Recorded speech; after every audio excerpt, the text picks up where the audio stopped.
Oh, how great home cooking is. Hello, everybody, and welcome to another post-game edition of Spits and Suds. I'm Gavin Spittle of 105.3 The Fan. Jake Oettinger certainly loves that home cooking. 10-0 now at the American Airlines Center. Thomas Harley with 2 goals. 4 goals in the third period to break a 2-2 tie as the Stars got back to their winning ways and beat the Flames 6-2 at the American Airlines Center. Hey, let's talk about this one. This one was a lot of fun to watch, especially in the third period, a little bit of back and forth between the two teams, and then it opened up.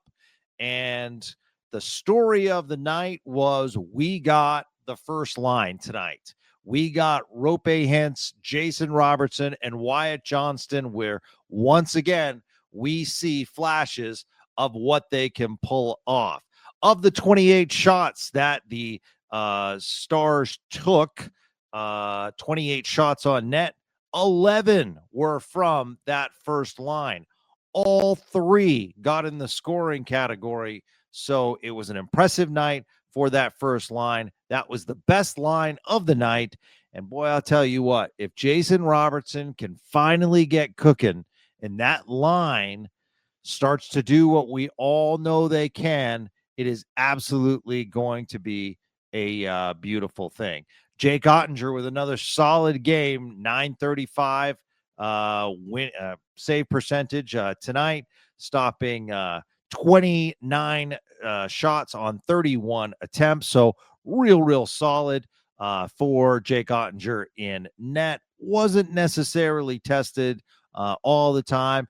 If this is similar to boxing, I give the first round, the first period to the Dallas Stars. Second period, I felt as though there was a little bit of lull and the Stars let Calgary back in it. And obviously a dominant third to end the game. They did get off to a quick start, which is always nice, even though Calgary scored just a couple of minutes in off a bad turnover.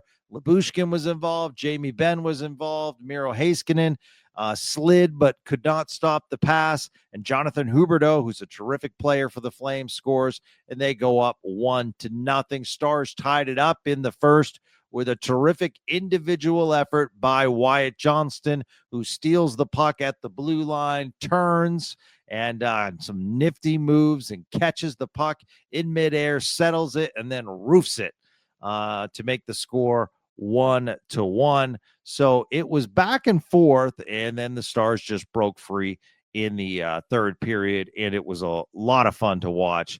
Boy, I'll tell you what, when this team gets streaking, oh, man, it is a fun thing to watch. So, as I mentioned, Thomas Harley with 2 goals, 21:43 of ice time, 22 shifts.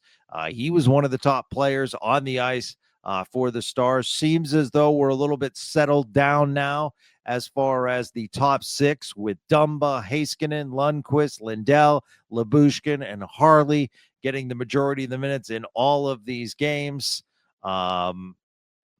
So if you look at the time on ice as far as defensemen are concerned, Lindell with 1950, Miro with 2311, Harley with 2143, and Lundqvist with 1601, Lyubushkin with 1651, and Dumba with 1544.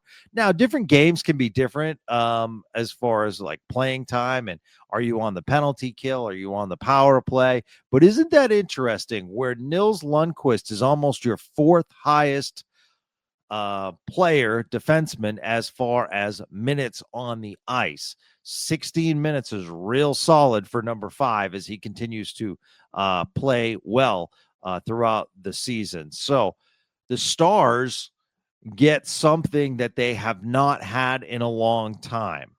They are off tomorrow. They are off on Tuesday. And they have 2 games this week. They play Nashville, and then they play St. Louis on Saturday night. And both Central Division opponents, both at home, as the Stars started their 6-game home tilt. And this is the longest home stretch of the season for Dallas. And by the way, the Winnipeg Jets lose to Columbus tonight. So the Stars do pick up a couple of points in the standings.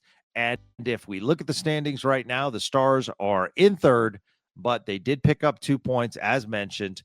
Minnesota is actually tied with Winnipeg up at the top, but via win percentage has the small lead if the season ended today, but they're both technically tied for first place. The Stars with 34 points are 6 points back. Colorado continues their winning ways, 6-4 in their last 10, winners of 2 in a row. So they are just 2 points from the Stars as far as moving up to third in the Central. So as far as the Stars looking to move up, you got to watch out a little bit in your rearview mirror because Colorado is coming at 32 points, and also Utah with 2 straight wins.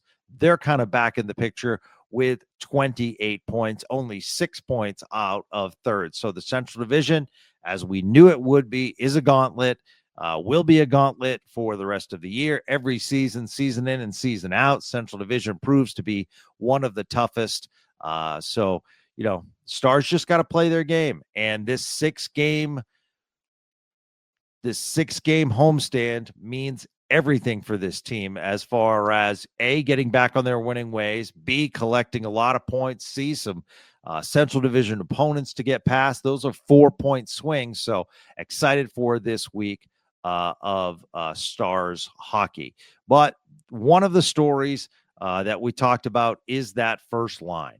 And Jason Robertson collecting 2 points coming out of the penalty box. Nice effort, nice time on ice, 23 shifts, 17-15. He was really good tonight. Rope Hintz, I'll tell you what, when he flashes, he really flashes. And he had not just a goal tonight, he had a lot of great looks. How about that play between the legs where he almost scored? A deflection where he almost scored. He was flying around the ice tonight. And when that line is clicking, it takes the burden off of the other lines. So we did have a little bit of scare tonight where Sam Steele ran into Jamie Benn, went into the locker room, went through concussion protocol, did come back and actually scored for the team. So 1 goal on the night for Steele, 1 goal on the night for Robertson, Hintz with a goal, Wyatt Johnston with a goal, and as I mentioned, Thomas Harley with 2 goals. As far as Calgary, they're sliding a little bit, but at the same time, it's a solid team. It's a team that's surprising a lot of people. It's a team with some notable names. I mentioned Huberdeau, Kadri's another one. They have some good young talent. So this was just a solid win against a solid team.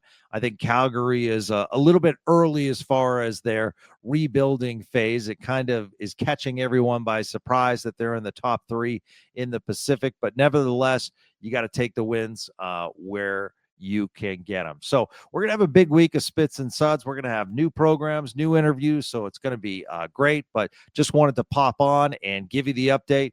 Big win by the Stars by the score of 6-2. Nice that they're putting the biscuit in the basket, so to speak, putting up 4 goals in the third period. So we will talk to you again soon with another edition of Spits and Suds. Enjoy this victory, everyone, and very nice to have the Stars after just absolutely basically playing night after night and then going on the East Coast for a road trip and going on the West Coast for a road trip to get some nice home cooking for the holidays. And they started it out in style tonight. So we'll be back with another Spits and Suds episode soon. I'm Gavin Spittle of 105.3 Fan. Have a great start to your week, everyone.